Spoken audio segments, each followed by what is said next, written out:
So hi, Thomas. I think Thomas is pronounced right. Thomas? Well, the Czech pronunciation is Tomáš, but I'm fine with Thomas. Okay, Tomáš. What was your first line of code? My first line of code, that's a very long time ago. I guess it was BASIC written on some Atari E800 or something like that. Okay, when was it? Ooh. That had to be right the year 1989 or 1990 or something like that. Oh, okay, a long time ago. And why you did it? I always liked computers, so it was just a way to, know what's happening under the hoods. So you also played games, or you just, the first thing you did, you just tried to tell the world with BASIC? No, the first thing I did was play games, obviously. Yeah. Okay. And then you get bored with games and you started hacking, or what was the story behind? Well, I never got bored with games, really. I still play games, and I actually just wanted to, try stuff. It seemed to me that the computer has to be useful for something else than just playing games. So that was the start of it. Mm-hmm. And then for a long time, I did something very different, and I came back to programming after the university, basically, when I decided that it's better than doing whatever I studied. Okay. And with the thing with the game, with the BASIC, sorry, how you knew how to launch BASIC? Because of the Atari manual, or just, your prompt asked you to put something in? So, how you got the idea that you can actually write some code and get executed by the computer? I actually started going to a computer club where they taught us. So somebody else told me that can be done. Okay. And where was the club? That was in Prague. It was like a club for kids, where most of the people were from basic schools, and they taught us some, basics of the BASIC and computing. In 1989? 1990s, yeah. Oh, amazing. Cool story. Yeah. And and after writing your first line of code in BASIC, you immediately stopped coding and then wait 20 years, and after that, what?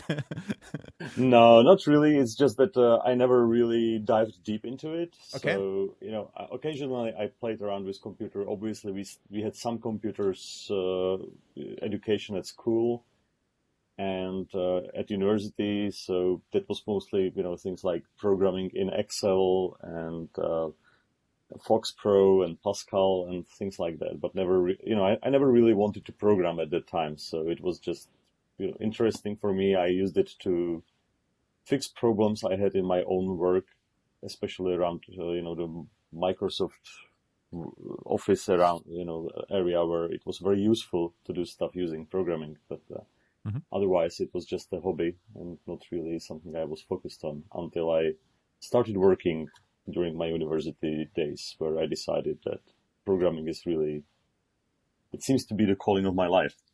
Oh, really? So what do you studied? I studied University of Economics. So I'm actually, okay.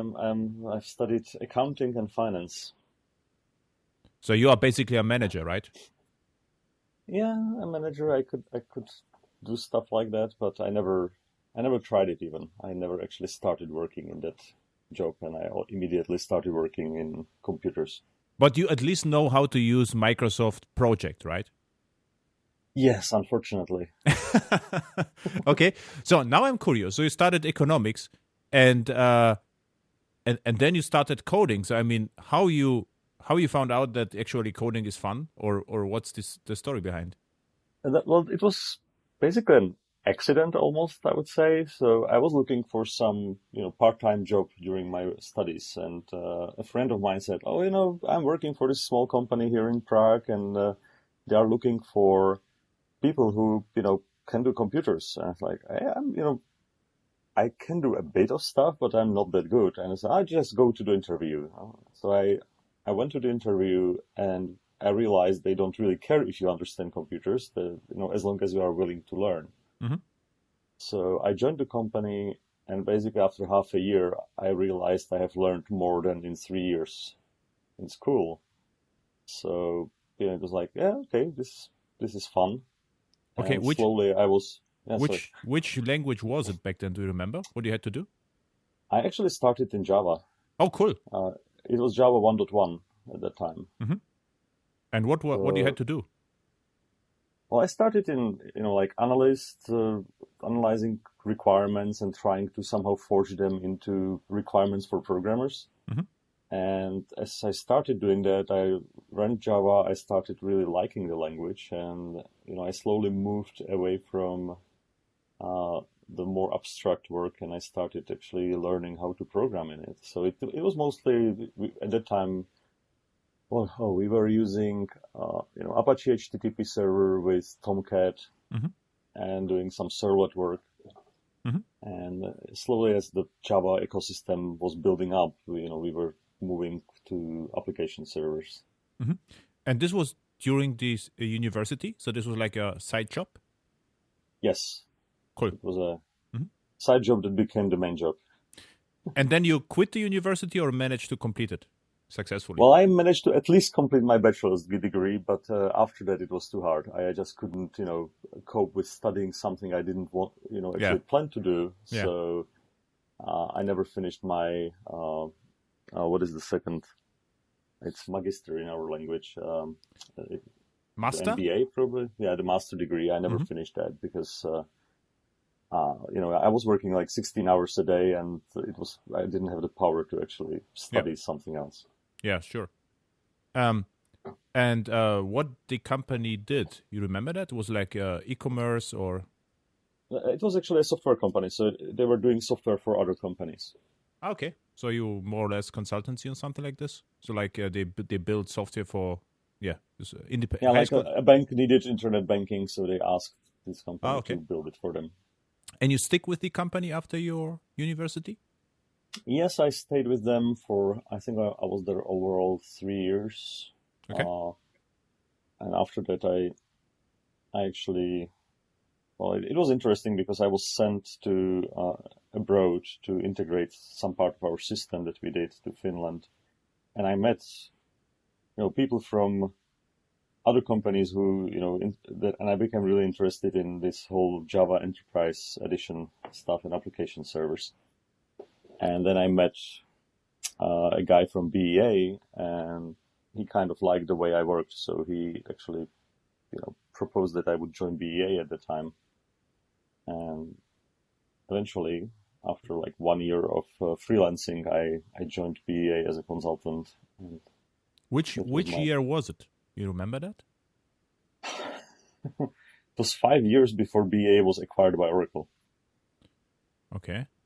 Because what's really surprising and amazing is you had you are not a computer the hardcore computer guy, so you studied economics, and you really like the enterprise Java stuff. So this is surprising because usually I would suspect you hate all the enterprise stuff and you would do something like PHP or Visual Basic, but no, you just somehow you like the server side Java. And BA back then was kick-ass. So I also did a lot of stuff with BA. So I did I started as consultant with Tenga, was like the first name of BA. And then I think BA 5, I remember what I would know for sure, 6, 7, and 8. So I did a lot of work with 8, and I became... Once it was like BA technical director, which is somehow kind of Java champions. This is why I'm asking you when it was, because I was at the BA World in San Francisco in 2003, I think. And back, it was way before Oracle bought BA. Yeah, that's definitely at the time I was in BA. I'm actually, unfortunately I don't remember my own CV, so this is one thing that, when stuff happens, I don't know. I just know what happened before other stuff. So I need to check my own LinkedIn. So 2003, I joined BA, and I was there for 5 years. Okay. Until 2005, age when we were acquired by Oracle. Yeah, I started I think it was version 6, and went through the whole thing. And BA was really great back then. So what I really like, it was fast.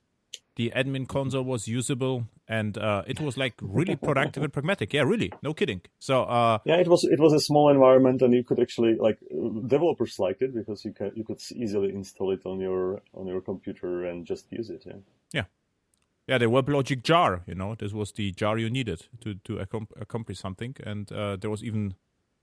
I think it was called Thin Client for WebLogic, where you could just ship a smaller jar to your clients in order to communicate with the server.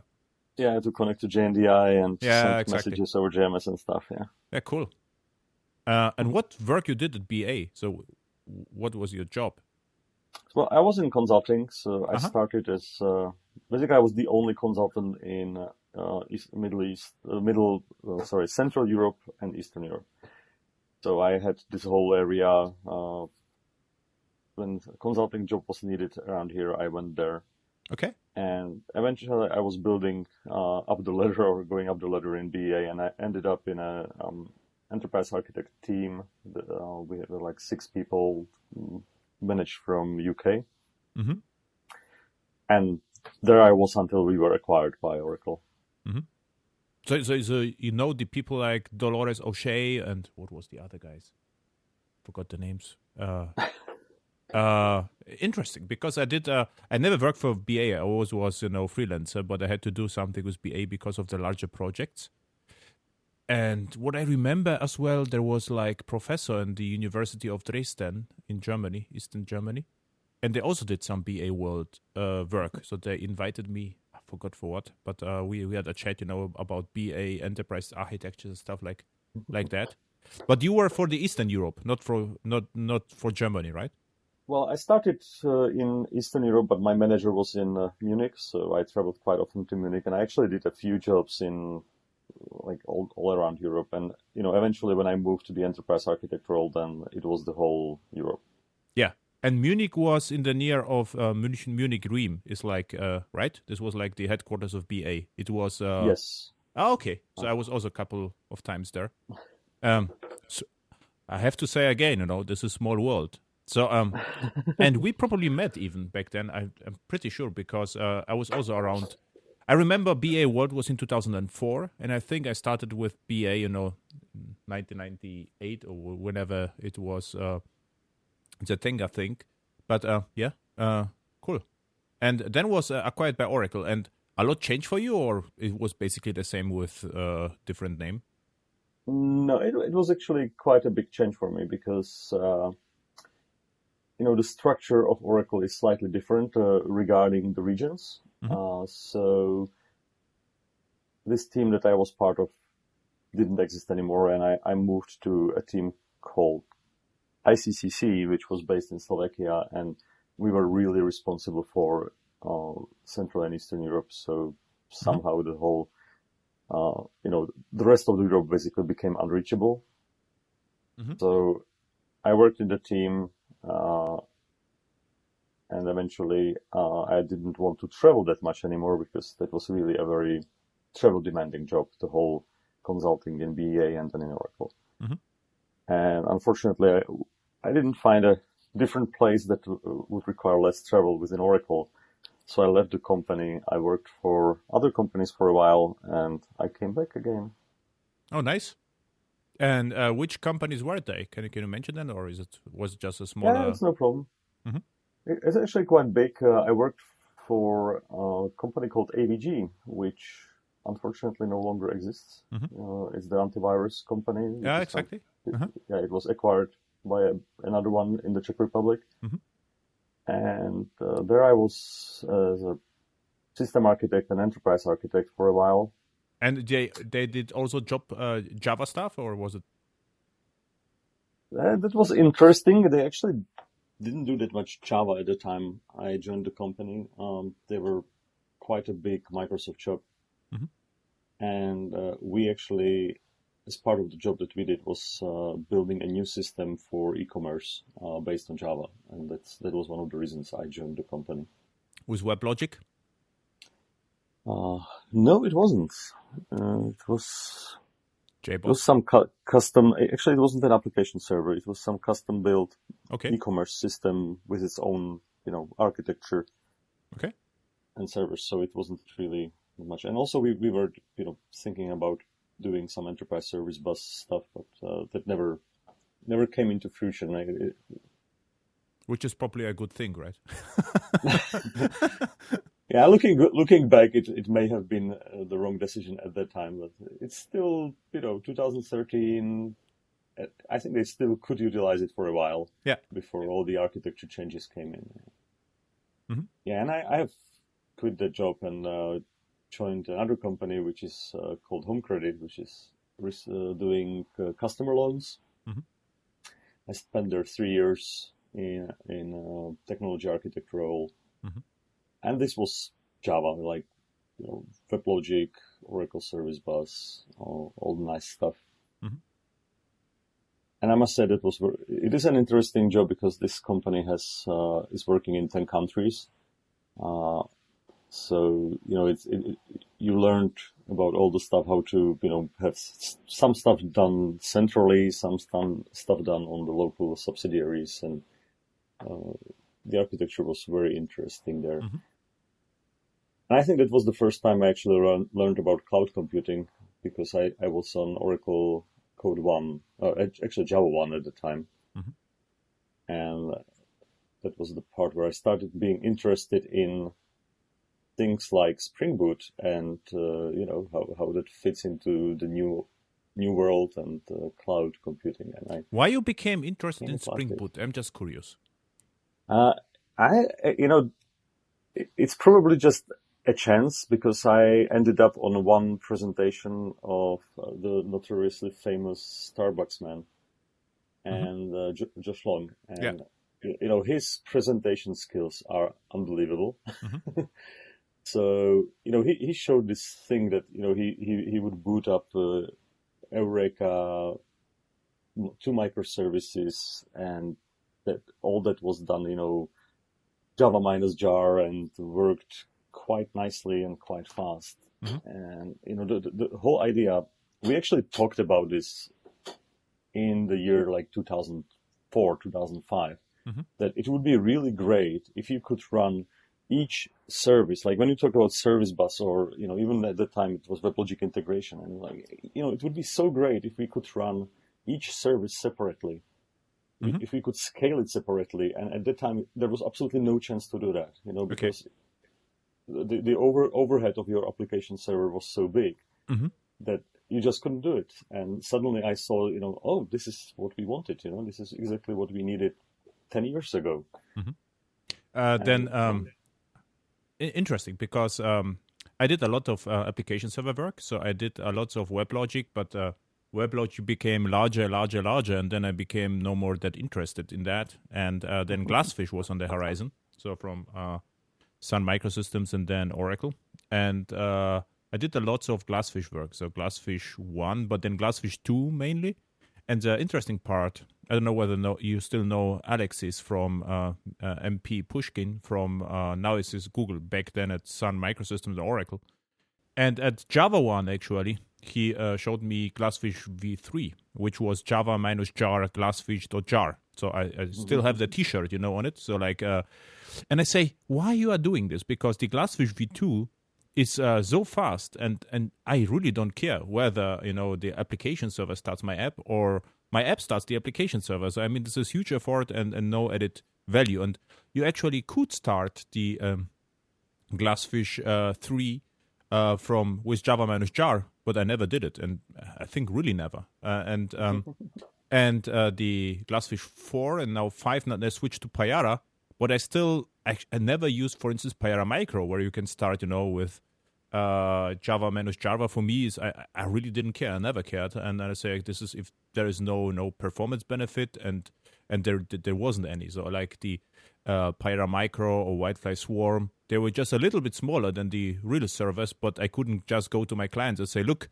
if we will start our application server with Java minus jar, we will save, let's say, 10 megs of RAM. They will call me crazy. So I go, what are you talking about? I mean, right? And then what I remember, there was a conference it was in Sweden and in Malmö. And the conference name I forgot, a really nice conference. And I met met Jürgen Höller from Spring, and he told me they're working on something. I will really like it, and they can, you can boot everything from a jar. And I say again the same story. It's like, why? I'm like, why you are doing this? Why? I really don't care whether I boot Spring with Java minus jar or I launch Tomcat which boots Spring. This is just so. This is why I'm curious why you were so into it, because for me, I never got the idea why this FatJAR has a benefits, and I still don't get the ideas. I don't like FatJARs. I don't like FatJARs actually. It's not about FatJAR. It's really about single service development and deployment. Yeah, I always had it. So what I found is my blog post, which is I think 7 years old or something, where I've wrote shared deployment shouldn't be used. So you have one server, one war, and you have one microservice, so one runtime. And we did it, I think, starting with Java 5 or Java 6. There were all my applications like this, so we never deployed several wars to a server because it didn't make any sense. If you think about this at the beginning of the hardware, so we had the very expensive E10Ks and all the other servers, and then when the shared deployment started, but now the hardware is so cheap and the overhead so low from application server, so it is pointless. So you're right. So what we always did, actually, always means I think since 2005 or 2006. So we always had one server, one war. This was our runtime, and then whether I started the server with jars or wars, I didn't care. And what also killed the whole FatJARs was the layered Docker containers, because what I always like to have is separation, between the infrastructure and the deployable. And therefore, I was not that interested in Helidon. So we will come to Helidon in a second, because I thought the Helidon is a FatJAR again. I was like, again, the same stuff, But I found out you are actually a hollow jar, which makes a lot of sense. But the FatJARs is, for me, I still don't get it. What's appealing with FatJARs? But interesting that you are hooked to the idea that you can launch a service as a runtime, which I actually always did. The difference is probably you had to use WebLogic back then, and I used Glassfish, Whiteflies, and they were probably smaller. So this was the main difference.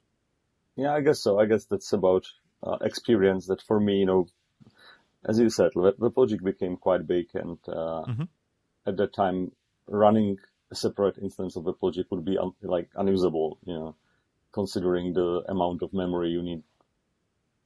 And, if you look at the timeline, there was a time when hardware was expensive. Yeah. Then there was a certain period of time when it was quite okay to use a lot of hardware. And now it's basically expensive again. And not because the hardware is expensive, but because you have quite a lot of deployments in the clouds, and cloud is you pay by, megabytes of memory and CPU time. Yeah. So suddenly hardware is expensive in a very different way than it used to be expensive, but still you need to take care of it.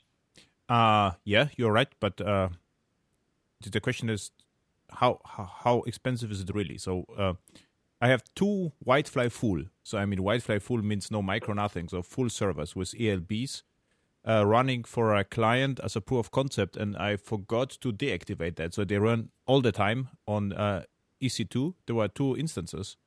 Fully loaded. The question is, how much did I pay in month for that?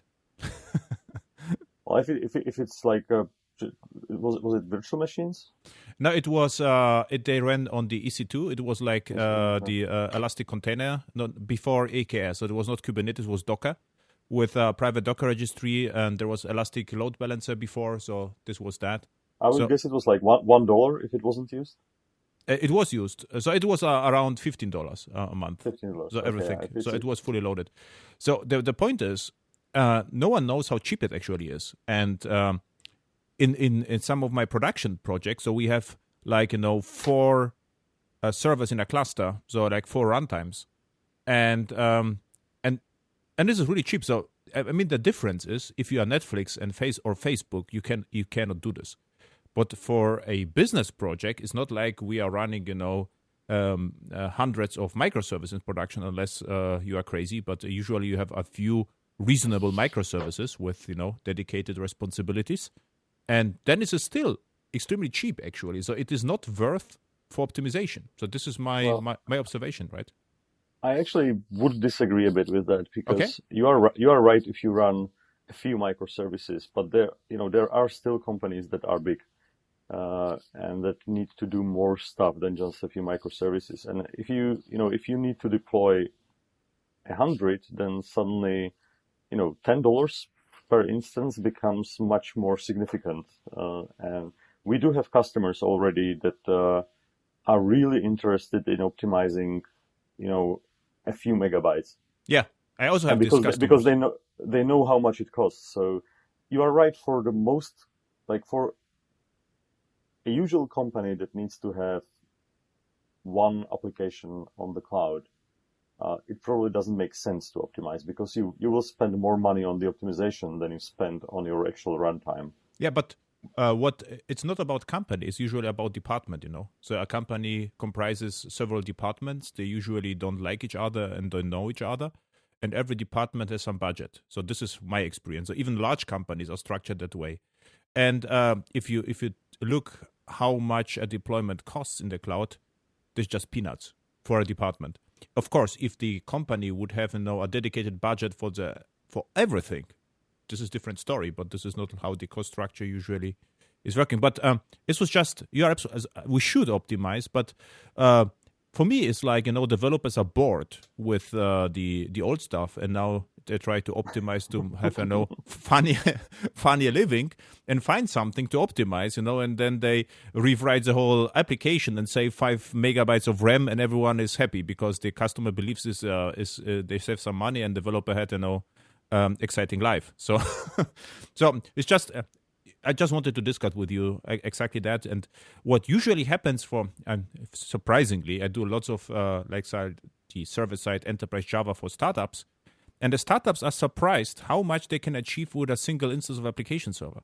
So they say, this is incredible how fast the thing is. So they are really amazed. So if I will tell them, we can save another, 50 megs of RAM, they say, you are crazy. No, leave it this way. Never touch a running system. I'm absolutely happy. So this is actually my experience.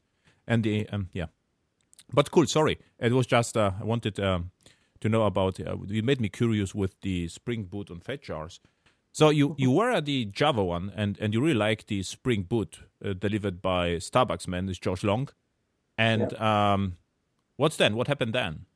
Well, that brought me into, studying what's that all about. And, I learned about basically that most of the stuff that is provided by application server doesn't really need to be part of your application or your application server. That you want to have infrastructure services that will do that for you. Mm-hmm. So suddenly, if you look at it from this, point of view, that messaging should be a service. Service registry should be a service, and load balancing is a service, and state is a service. And suddenly you realize that your application is just your application. It's just doing your business logic, and it's utilizing all these services that are running in your environment. And that means that you can strip away like 80% of the functionality of an application server. You can deploy, 10,000 instances and it still will work. And honestly, this is one thing that I started having problem with application servers, and that's the whole thing of deployment. And especially the thing that it requires some kind of centralized way to deploy stuff into your application server. And that gets distributed somehow, across your cluster. And suddenly you go to the world where there is Docker with, Docker registry that can be pulled from any node. And you have Kubernetes that you can just tell it, start this application, create 50 instances of it and create a load balancer. So basically the application server was deconstructed and decentralized. Yes. And this was an idea that I really liked, because this means that your application can delegate all these services to the infrastructure. Yeah. And then I realized that even Spring is just too big. Like, yeah, exactly. But the funny story is, I'm absolutely with you, and it actually started, 2005, and the reason being is 2005, 2006, we get more and more JavaScript clients, and with the JavaScript clients, the whole IOP and RMI IOP stuff didn't make any sense anymore. So it's because before that, most of our clients were Swing and AWT or JavaFX, and after that, most of the clients were JavaScript clients. So, and if you don't have the IOP remoting, the whole clustering is pointless because the JAX-RS is stateless. There are no HTTP session, so we don't need a clustering of session. We don't need clustering of stateful session beans, and the access to EJBs and CDIs is always local. So we just use EJBs as convenience. We could use just CDI with more annotations, and this basically was. But the point was, the application servers were smart about that, and they were still small. So and the clustering, I think, after 2005, I never used clustering again. And you are right with what we did with Docker. So the application servers was and still is in most of my projects. It ships in the base Docker image, and we just ship the WAR, which is tiny, a VK, and this is incredibly fast. So what happens over time, I misuse the old deployment application server model to have a kick-ass cloud experience, because only on new releases of application server, we push the application servers to private registries, and then, daily, 50 times a day or something, we pushed a small wars, and Docker did the job for us, and this wouldn't be possible with FatJARs. Yeah. That's cool. So we had complete different angles on the same problem, and we had So therefore, you could argue, the application server deployment model is dead, but it worked surprisingly well still in my projects. Yeah, and like one objection I have to what you are saying is that it's great that you use what you are used to use, but in the end you are not using 80% of the functionality of your application server. Yes, but if I'm productive, who cares? I'm also not using 80% of my operating system. I'm just using a tiny part of it, but it's not like I have to recompile my kernel. So I had the same discussion with Linux guys, and I was like, why you are using, the bloated CentOS Linux? You could compile your kernel by yourself. It's like, yeah, but I mean, if it's still enough and it boots in a few seconds, I really don't care. And this was the same. I think that's, you have touched the real important point, as long as it is enough. So for the cases when this is sufficient and gives you, the performance you need, it's okay. But there are cases when it's not sufficient, and in those cases, you need to look somewhere else. Yeah, and you're absolutely right. But the problem with me, I'm just a business consultant, and it's always fast enough for me. So I really hope that one day, something in Java won't work, and I could do a little bit Scala or something else. But the unfortunate truth was Java was just good enough. I had never opportunity to introduce something else which is reasonable in projects. And the same with servers. But what you said before, I found it recently, and you were absolutely right. So what I said is, we have application server and one WAR, and this is one-to-one, relation between them. And if this is true, and I did it for 14 years, deployment doesn't make any sense, because the whole deployment machinery is superfluous. Because if you think about that, if there's only one WAR, why to scan all over and over again the directory to find another WAR? There will be never another WAR. There will be just one. So there is a static dependency between the application and the server. And before I looked at Helidon, I looked at Quarkus, and I say what they recognized is there is no more deployment. What they do a lot of work at build time, and then the runtime, the application server, has no capability of redeployment, and they are smaller. And this is what I get. I say, okay, this is a true rethinking, because now it works differently. So therefore, I never got the idea of Whitefly Swarm or the others, stuff, because I say, why? They are just repackaging the server a different way. And I mean, this is not a true benefit. But if you rethink the deployment model and say, we do a lot at build time, and then we ship whatever is just needed. So for me, this is the same deployment model as was before. And now it is a little bit faster than before, which I get, right?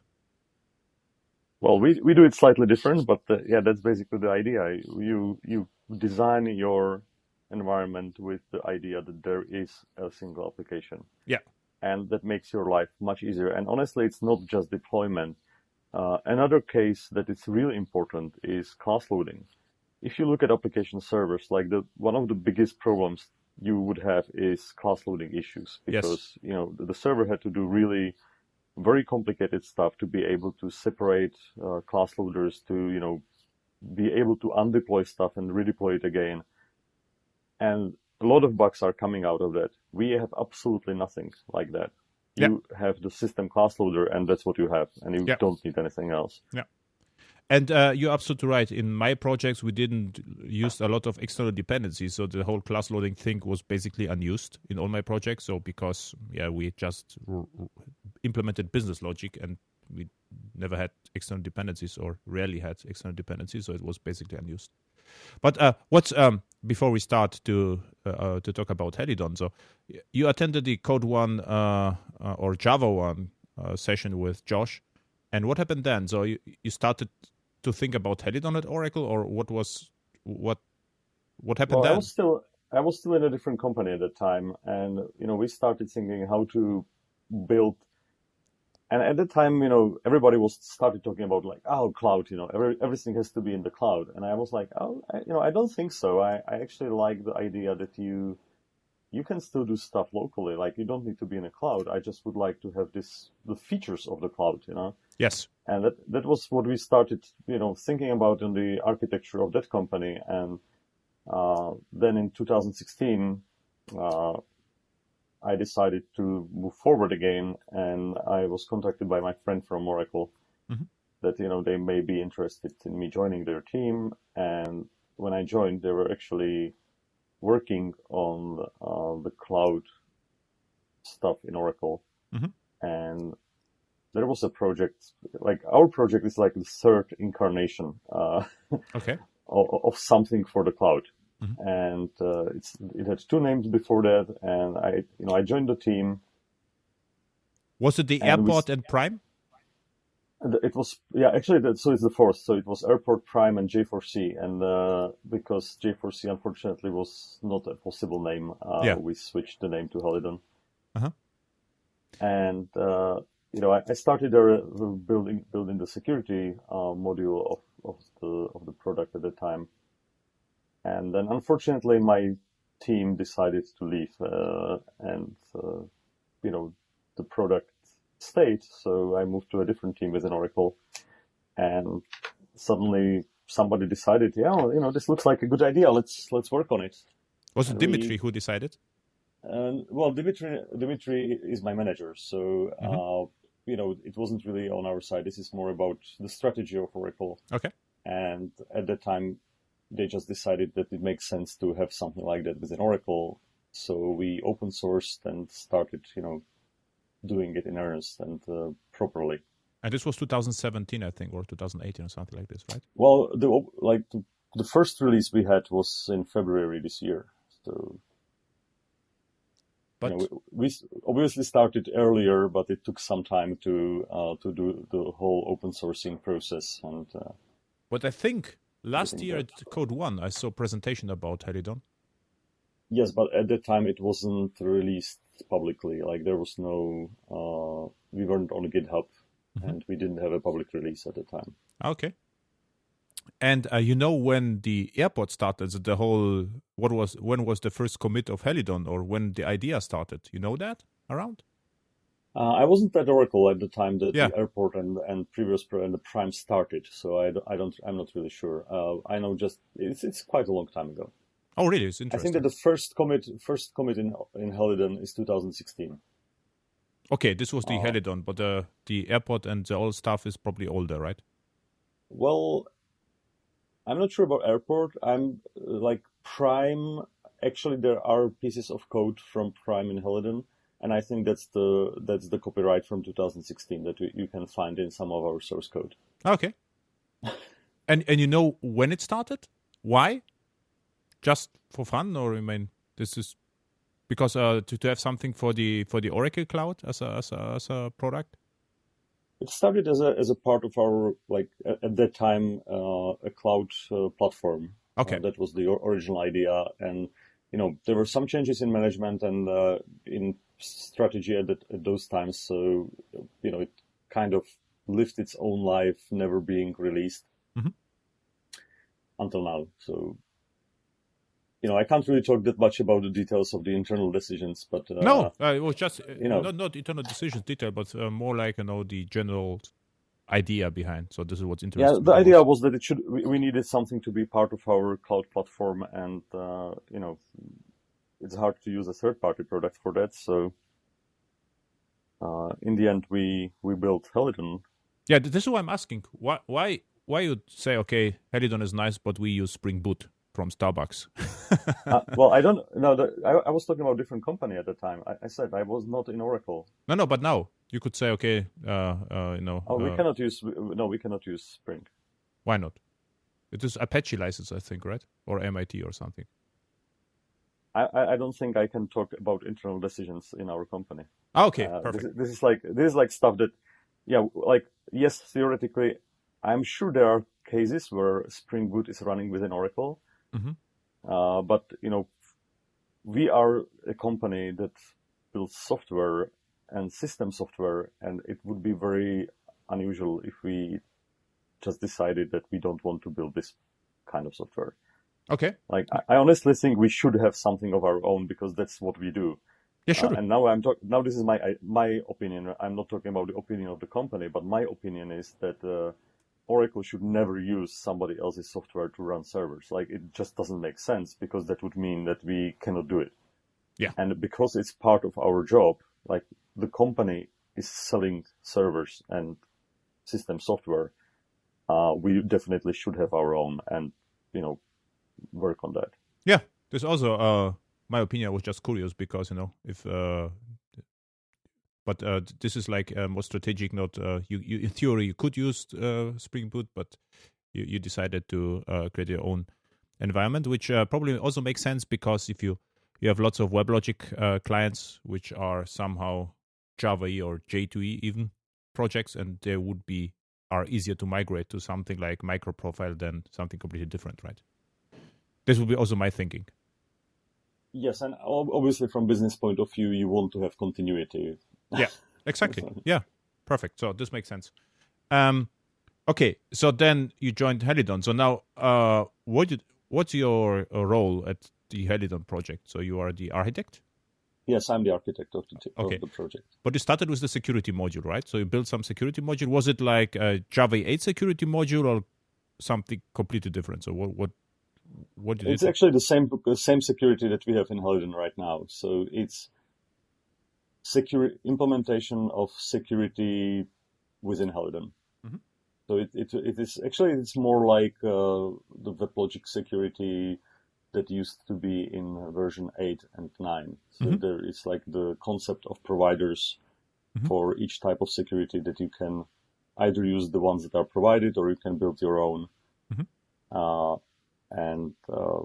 It's pluggable. It supports authentication, authorization, auditing, and stuff like that, and outbound security.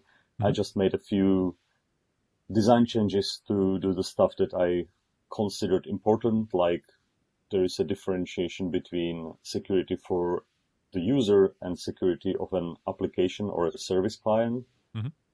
And also that outbound security is automated. So basically what you do, you call your endpoint, and based on the endpoint, security is applied as configured. So, like decoupling your security configuration from your application. Okay. That was the idea at the beginning. Okay. And then you stick with security, or were you promoted, or what happened with you then after? Well, as I said, like the whole rest of the team basically left Oracle, and that was the time when we had a few changes in management, and they just decided to go to a different company. And as the project moved under Dimitri, and I was the only one who had deep experience with the project, I became responsible for quite a lot around Helidon. And when the new team formed and we started working on it, it was kind of auto promotion. Yeah, it is. Because I understood the whole thing, and I could actually tell others how it works and how to go forward. So you are the new architect now at since 2017 or 18 or something like this? Yeah, like one year, basically since we were released, because before that it wasn't Helidon, right? Before that we were G4C, and when we switched name to Helidon, I was already in this role. And yeah, I'm trying to keep somehow the whole direction of like the technical direction of the solution to do what I wanted to do. Okay, so now what is the, I would say, unique, how to call it? What is the killer feature of Helidon comparing to others micro stuff framework? So why you like Helidon, or what's the unique thing? So how it works? So it's what I learned. It is not a FatJAR, which I really appreciate. It's a hollow jar, which means you separate the infrastructure from the so you have a kind of deployment, right? So which is really we nice. have a Docker, like the Docker is on our minds from the beginning. Very good. So we try to do stuff in a way that you can do layered Dockers, and you could actually put your whole, actually all your third-party dependencies into a layer, and then just put your application jar in a separate layer and start it. So, the application layer, like you said, would be 5 kilobytes, and you can just redeploy that, and you don't need to re-download your whole environment. Yeah. So definitely that's one area where we really, analyzed how to do that, and try to. We also thought about FatJARs, but honestly, there are so many pitfalls with things like having UberJAR or FatJAR that it is not worth the trouble. And I'm asking you because you have a deeper background with the FatJARs. Do you know any killer feature or use case where FatJARs make sense? No. There is one thing that is really good with FatJARs. You take the jar file and you can move it anywhere and it works. Yeah, this makes sense if you don't have Docker, right? Bare metal. Yeah. If you, like for our case, we realize that we don't expect people to just, take a single jar and run it somewhere. We expect people to build Docker, and if you build Docker, you can just copy stuff, right? You can copy stuff from your local environment. So that was the time when we said, it is not worth the trouble, because, trying to figure out how to explode your jar into your local file system and then create a new class loader and start your application, it's so much work. Yeah. This is, I think, Docker 064, I remember. This was the first, or before that, I used it on my server. So I had my own server, and I started with Docker. And the reason why I use Docker is because of backups, not even, because if you have Docker, I could, build the images somewhere else. And if I get new hardware, I just ship the Dockers, and this was the Docker images, and this was way easier for me. And I remember it was probably 6-7 years ago. I attended the DevOps conferences, and there were people with the FatJARs frameworks. And I asked them, why you're doing the FatJARs? And I never got the right answer except one. They say, we started before Docker was a thing. And if you ship on bare metal, then it makes absolute sense. What I get. But I have to say, so bare metal deployment are really rare. So I would say in my life, not existing. So whatever we do is some kind container, so Kubernetes or Docker, and therefore the jar thing is for me completely pointless, because it's even worse. Also, if UK are changing, you have to rebuild the whole thing. So it's from the conceptual perspective, it's even worse than the application server were before, from my perspective. And there is another problem, and that's native image and GraalVM, because if you want to be compilable into native image, you cannot do, hardcore stuff with class loaders, because that just will not work. Yeah. You cannot depend on having something on the file system like a jar file, because that just doesn't exist. So luckily for us, the architecture we have chosen is actually a very good fit for native image, because we don't care about it. We just let the system class loader do its stuff, and it just works. So yeah, there are other things where it's actually beneficial for us. Yeah, very good. So you support the, how to call it, hollow jar or layered deployment out of the box, right? Yes. And Like, sorry, yeah, go ahead.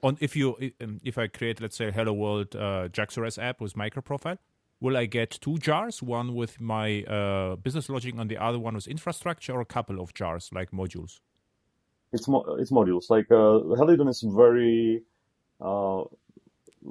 modularized. So basically, each feature is its own jar file, and the main reason for that is we want to support minimalistic deployments. So you can basically either only use the dependencies that you need, or you can use like microprofile 3.0 and exclude the hell out of it, and end up with a very small thing. So you will get a lot of jars. But if as usability feature, it would be nice to have a switch where I can create 2 jars. One infrastructure jar for my layer deployment, because this is what I put to Docker as easier. And the other one, like my business logic. This would be a nice plugin or something like this. So I thought about that. Well, what we do is that when you build a Helidon application, like if you use our quick starts, then we basically prepare this for you. So when you build it, you will get a libs directory in your target, which contains all the dependencies that you need, except for your application jar. And then obviously in the target, you get your application jar. So if you build your Docker images, you already have 2 places, one for the dependencies and one for your application. Yeah. This is cool. Yeah, and again, packaging in a single jar file is a very dangerous thing, especially in the CDI world. No, in 2 jars. Consider 2 jars. But if you have beans XML in any of your dependencies, yeah, you're right. It would end up in your Eber jar of dependencies. Yeah, you're right. You would scan everything. Yeah, and you have clashes of packages. You are right. So there are more problems than this.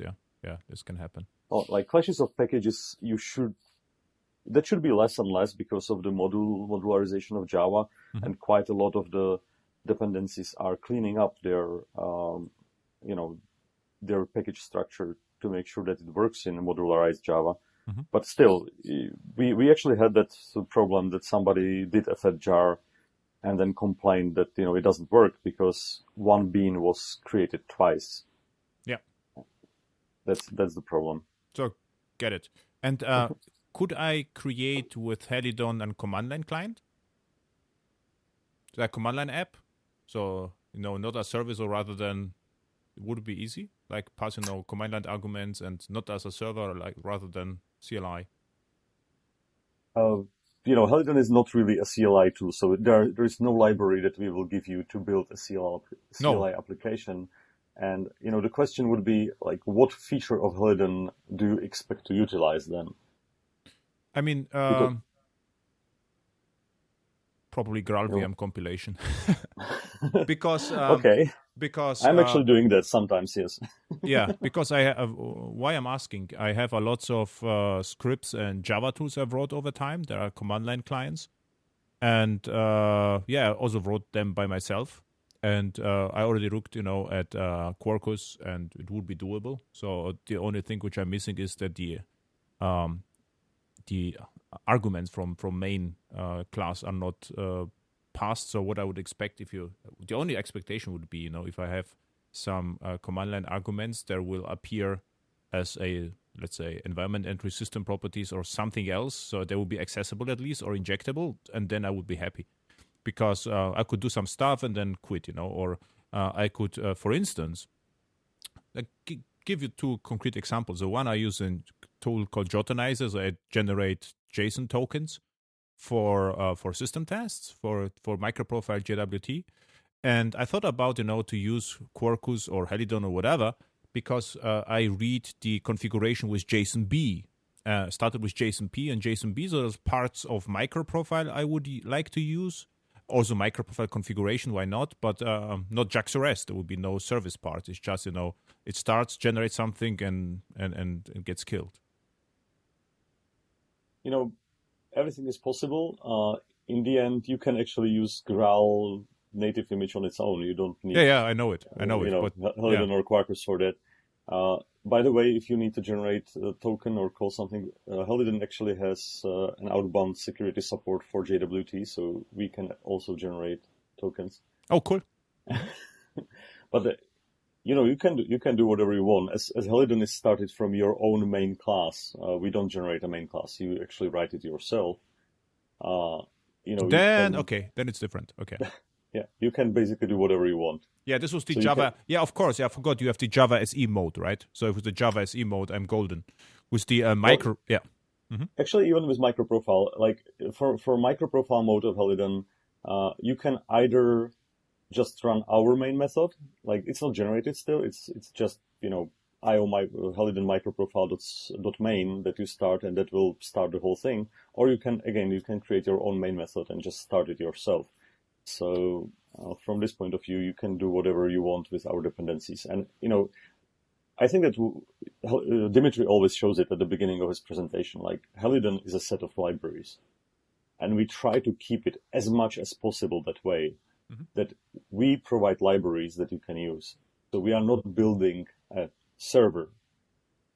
We give you libraries. Okay, one of those libraries is called server, but that's just because you need to serve your content somewhere. But you could run Helidon without a server. You could run Helidon with just, you can use gRPC, or in the future, you could just use the, messaging features that we are planning to add.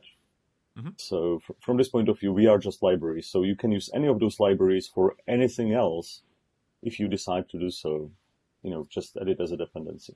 Yeah, I forgot about the Java SE part. So what I did, I used your quick starter and played around with Helidon, and it looks already, I would say, usable and consistent. I didn't have to bother, with the main method, so therefore I forgot that you could actually do it. But you're absolutely right. In the Java SE variant, I knew it's possible with microprofile. I assumed you generate a bootstrap for me, but I could use my own main methods, which would solve my problem entirely. Because if I have the hook, I don't need any support. So yeah, nice. So yeah, already solved problem. So this is interesting. So we have what's also unique in Helidon is you can go the Java SE route and create your own HTTP server and everything from scratch. And this is, I think, how Helidon started, right? To have use Java SE as a microservice platform, right? Yes, that's correct. Microprofile was added later. Yeah, and this is unique. I think is one of the few frameworks which are doing this. And what I like about this approach is, of course, this is even leaner than something outside Java SE. But the downside is there are lots of your own programming libraries, or how it's called, APIs, you have to learn and understand. Also, they look lean. They look like Node for me a little bit. It's this very lean programming model. It's not like you need to know XML interfaces and factories. It's more like build a pattern, I would say, with nice DSL. This is how it looks to me. Yeah, we are actually inspired by Express. That's how we started. We looked at other frameworks in basically any language, and we were looking like what is the best approach to build a simple web application, and the Express from Node in the Node world looked like a very good fit, and we just tried to replicate the experience in Java with a decent amount of success in that area. The thing that it's new APIs it is kind of unfortunate, but there is just no way how to use an existing API because of the reactive nature. And one thing we didn't want to drag in into the API a reactive stream dependency. Because we want to leave that choice to the users. Yeah. So we tried to the whole API of Helidon is based on the standard Java interfaces, with one unfortunate exception, which is the Flow API, which doesn't exist in Java 8. And because we had to be Java 8 compliant, we just needed to copy that into our own packages. But the API is copied verbatim, so it's exactly the same API, just in different packages. So if you want to use Project Reactor or anything, it's quite easy to map it to our API. Because you are based on the standard Java 9 Flow API, right? We are not. That's what I was just saying. Unfortunately, we are not Java 9. But you are copied. You told me you copied the dependencies. So it looks like Java 9, but it isn't, right? Exactly. You cannot use the Java package in your application. Yeah. So you need to copy it to a different package, and that's like the unfortunate thing, that there is no backporting in Java. Yeah, but I will have to rename the packages, but then it will work. Yeah, and when you look at integration libraries between the Flow API and the Project Reactor and RxJava and so on, it's actually quite simple. So wrapping the Helidon Flow API with the Java 9 Flow API is not a huge complication. No, I think this is just one class, right? It's called where you have to provide. So it is fairly simple, actually. Yes. Yeah. And so great. So and would it be possible, let's say, to use the Java SE Helidon flavor and combine it, let's say, with JPA just for fun? So this should be possible. You can just boot the entity manager in Helidon as a dependency and then use it, combine it with Express-like routing style, right? Well, that's what I said. Like, you can do anything because it's just libraries. Yeah. And obviously, if you can start your Hibernate or Eclipse link in Java SE, then you can use it from Helidon. There is one thing you need to be careful about, and really, really careful about. We are using the event loop of Netty to serve requests, and there is one rule that you need to adhere to. Never block the thread. Yes. Yeah. And this is complicated if you want to use some of these libraries like JPA, because they are all blocking. Like, all these things are blocking. So you always will end up with some approach that will say, oh, I need to create an executor service here, and everything that's happening has to be running within that executor service. So it is a like callback-based style, more or less? If you want, you can call it callback-based style, but what I do, I actually have an example, I think, somewhere, and we do it also for Jersey. So you just submit to the executor, and obviously... You get future back?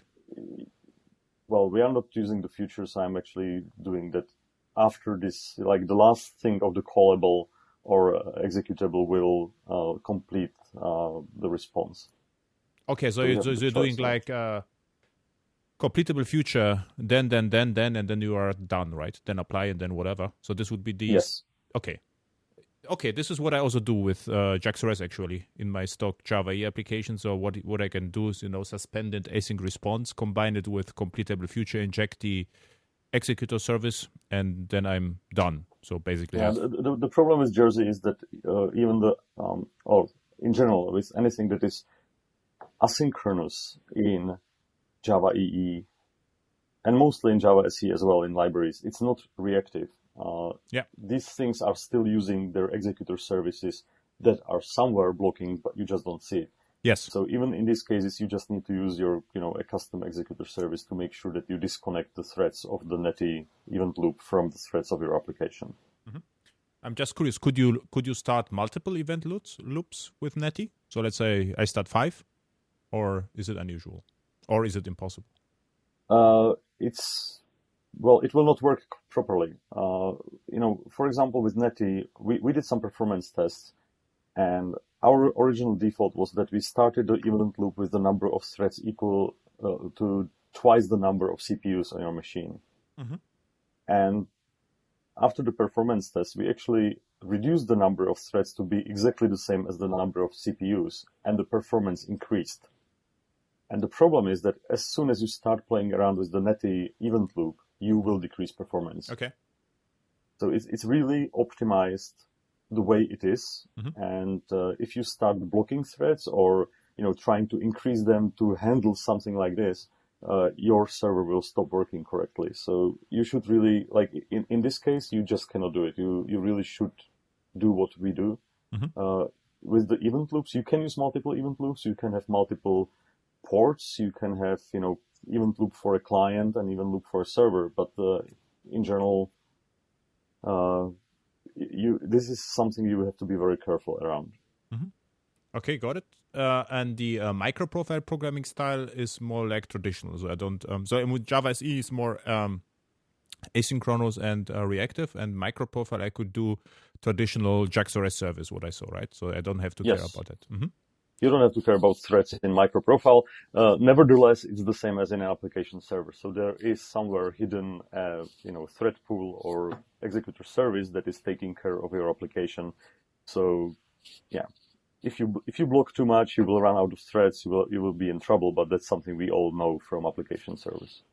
Could I combine both in one app? No, right? Yes. So I could start with Java SE and then. In the next version, we are now, I have actually a PR ready with reactive services in microprofile. Hey, cool. And so we'll be able to just create a service annotated with application scoped, and that will be your reactive service running within the microprofile environment. And other way around, could I start with Java SE, how to call it, endpoint, how to call it, the express-like endpoint? Routing. Routing? We call it routing, yeah. Yeah, routing, and then get to a class with injected, let's say, CDI bean or something. Would this work? No. Okay. So this is it could work, but you would have to replicate the work we have done for Helidon MP.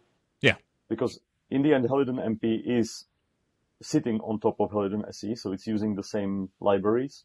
But there is quite a lot of stuff that needs to be done to make this work. So, you could do it, but you would need to do all the stuff that we do.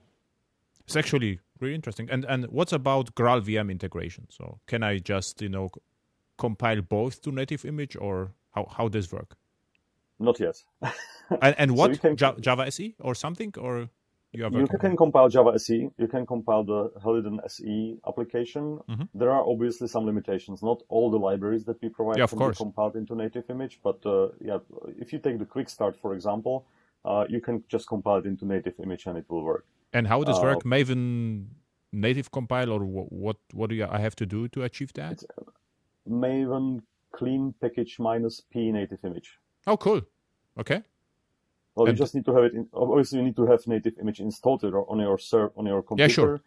And provide one environment variable. But it's actually, if you create your quick start, there is a README file, and there are exact steps how to do that. Yeah, I need probably GraalVM home installed and the GraalVM downloaded. Native image. Yeah, exactly.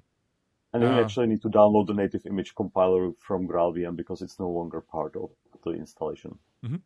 And could I get commercial support for Helidon at one point of time? So I can go to Oracle and say, hey, I will really buy support for everything. So would this be possible, or know it?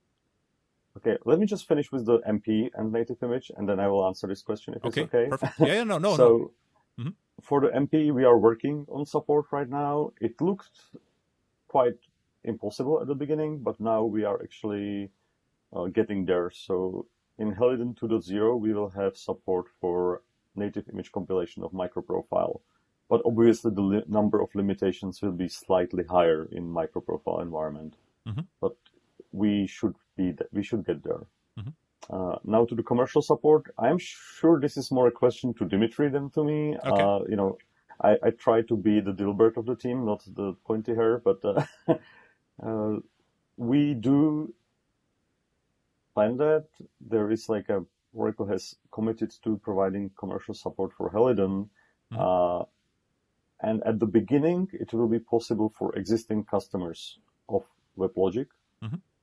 And in the future, it may change, and I don't know the details of that. But definitely, there is commercial support possible. Also, because we are a new project and we want people to use our software, we provide, I would call it extended open source support. So we have a Slack channel that if somebody wants to use Helidon and, discuss something, ask questions, we can add them to the Slack channel, and directly our team is answering questions there. So you have direct communication point to developers for the time being, because we are still, we still have the time to take care of that. Obviously, if we once we have a proper organization that will take care of support, this will slightly shift. But for the time being, there is direct support from developers of Helidon. Yeah, this is why I'm asking about the commercial support, because so I'm consultant and my clients ask me, what's about support and what happens, and I usually sometimes I give two possibilities, or I suggest two things. Like if you are running with the latest, let's say latest software, and you test it all the time and provide feedback to developers, the chances are very high that your problem get fixed, because if say, okay, I found this error, and you are running the latest software, but if you are running not the latest software, old stuff, no one will fix your problem, because no one is interested to branching, fixing, and so forth. So then you need probably commercial support. And then I'm asking whether it's in principle available. And this is actually great news. So if it's becoming available for WebLogic clients, I think at the beginning is good enough, and then see what happens, right? Yeah, like big safe harbor statement around me right now. Yeah, sure. Even if you have commercial support, most of the time they will just tell you to use the latest version. So yeah. Yeah, it is just reasonable. No one is interested in branching out stuff, understanding what happened 3 years ago. So the easiest possible thing is to use the recent version. This is how it should be. Yeah, we definitely have already some ideas how we will handle that in Helidon, and even when we talked about it within the team, we will still have, even for the paying customers, the support would be, you need to use the latest version within that version branch. So if you use version 1, you just need to stay on top of version 1. And then once we start with version 2, again, you will need to stay on top of version 2. So we don't really plan to branch off dot releases, but we definitely expect people to stay for a longer time within a major release. What I think makes sense, because in the microservice world, you don't have one server with different applications on it, so you can very easy. So the runtime and the applications is one thing, so you can easier upgrade, right? Exactly, and this is one of the reasons why we decided to do so. That you can just take one microservice and upgrade one instance, make sure that everything works. Mm-hmm. And that's it. And you don't really need, you don't have 50 microservices depending on your deployment. You have just one. Mm-hmm. So that's definitely a good cause to handle it this way. Mm-hmm. And so Helidon 2.0 with another safe harbor statement, when it could become potentially available. You see, maybe I will describe what we need to do, and then you will see how much work we have ahead of us. So, okay. First thing we want to get rid of is the dependency on Project Reactor, which is currently in our config module. Mm-hmm. And that means we need to refactor the whole way we do change support and meta configuration of config.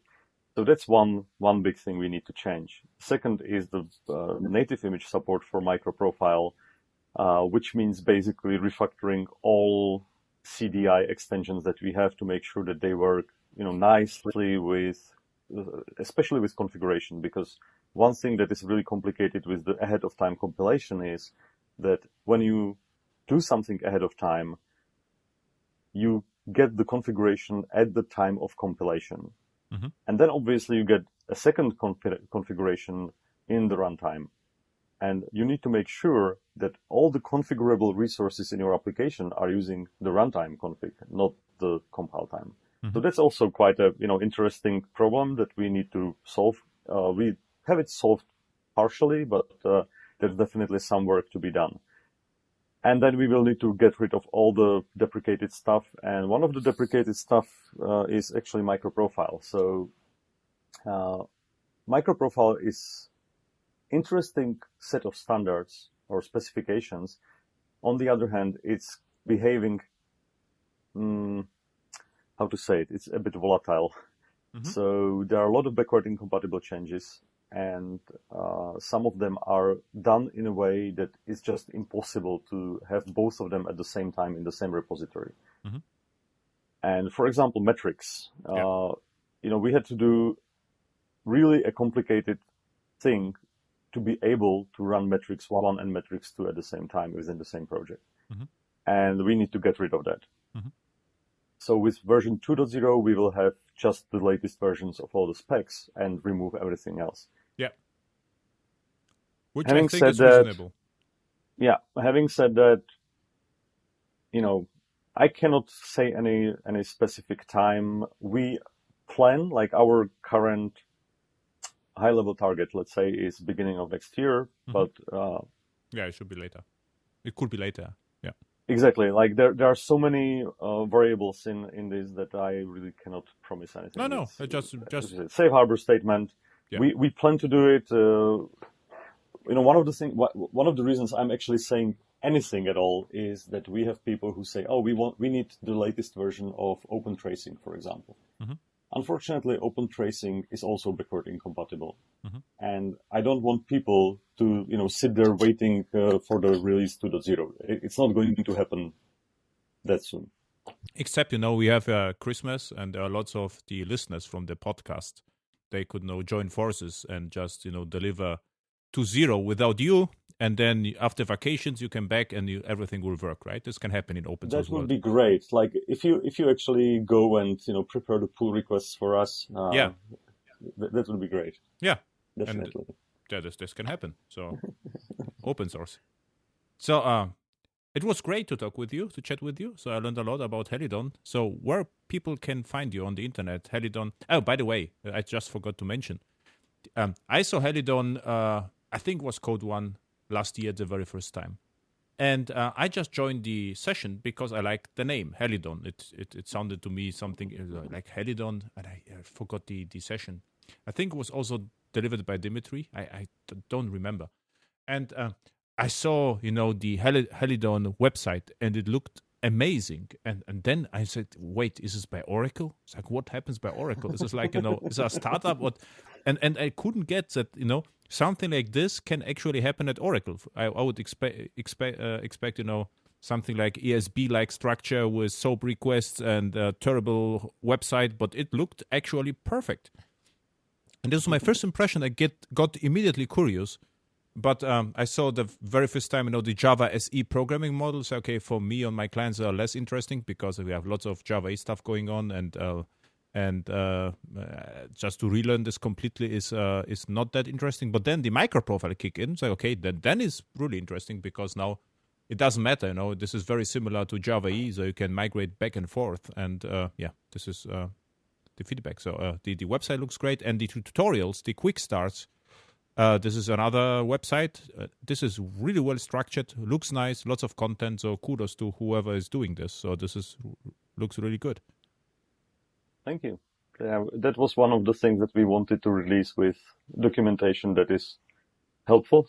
Yeah. We are trying to improve it all the time. Obviously, there are always problems, but we are it's quite a big part of what we do. It's not just programming; it's also making sure that we deliver documentation. And luckily for us, we had a lot of help within Oracle from other teams. And when you have somebody from another team looking at it, you get a lot of good feedback on where to improve stuff. And yeah, we this was our intention, that we didn't want to be red and white, right? We wanted to have somehow that new life is coming into this company, that we can actually deliver software that is cool. Yeah. And